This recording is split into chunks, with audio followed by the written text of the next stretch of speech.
நம்ம எந்த ஆவியோடு கூட ஐக்கியப்பட்டு இருக்க ரொம்ப ரொம்ப அவசியம். ஒவ்வொரு வாரமும் சபைக்கு வந்து ஆமீன் போட்டு முடிக்கும் போது பெனடிக்ஷன் சொல்லுவாங்கல்ல, ஆசீர்வாதம் சொல்லும்போது என்ன சொல்லுவாங்க? பிதாவாகிய தேவனுடைய அன்பும் குமாரனாகிய இயேசு கிறிஸ்துவின் கிருபையும் பரிசுத்த ஆவியினுடைய அந்யோன்ய ஐக்கியம். யாரோட? பரிசுத்த ஆவியோடு கூட கொண்டிருக்க வேண்டிய ஐக்கியம். அந்த ஐக்கியம் நமக்கிட்ட இருந்தா மட்டும்தான் எந்த சூழ்நிலையும் பயப்படாமல், எப்படிப்பட்ட பிரச்சனையாக இருந்தாலும், எத்தனை விரோதிகள் இருந்தாலும், எத்தனை காரியங்கள் இருந்தாலும் அவர்களை எதிர்த்து நிற்பதற்கு நமக்கு அந்த ஐக்கியம் இருக்கணும். அந்த ஐக்கியம் இல்லை அப்படின்னா வேற ஒண்ணு வந்து. எலியா வாழ்க்கையில அவன் தேவனோடு கூட ஐக்கியப்பட்டுதான் இருந்தான். ஆனா இந்த சத்தம் அவனுடைய காதுகளுக்குள்ள போய் அவனுடைய மனசுக்குள்ள வந்துச்சு பாருங்க. இப்ப அந்த ஐக்கியத்தை விட்டுட்டான். அவனுக்குள்ள வேற ஒரு காரியம். பிசாசு ஓட்டும் போது நிறைய பேர் பார்த்திருப்போமே. பிசாசு என்ன சொல்லும்? என்னை விட்டுருங்கப்பா, நான் ஓடிடுறேன்னு சொல்லுமா? நான் போக மாட்டேன்னு கத்தும். எத்தனை வருஷமா இவன் கூட நான் இருக்கேன், 15 வருஷமா இவனுக்குள்ளதான் இருக்கேன் அப்படின்னு. என்னது?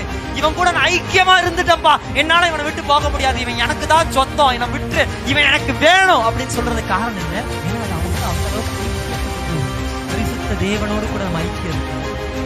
இல்ல அந்நிய காரியங்களோடு கூட நம்ம நிறைய காரியங்கள் நம்ம நினைக்கிறோம் எல்லாமே நார்மலைஸ் ஆகுது. இல்ல, சம்திங் நமக்கு தெரியாம ஒரு காரியம் வேலை செஞ்சுக்கிட்டு இருக்கு இந்த உலகத்துல. நம்ம பார்க்கிற எல்லாமே மாயை. இந்த உலகத்துல எதுவுமே உண்மை இல்ல. இந்த ஓரினை சேர்க்கையாளர்கள், இந்த LGBTQ நார்மலைஸ் ஆகல. அமெரிக்கா தேசம் ஃபண்டு கொடுத்து உலகம் முழுவதும் இதை நார்மலைஸ் பண்றதுக்கு இத்தனை ஆண்டுகளாக கிரியை செஞ்சு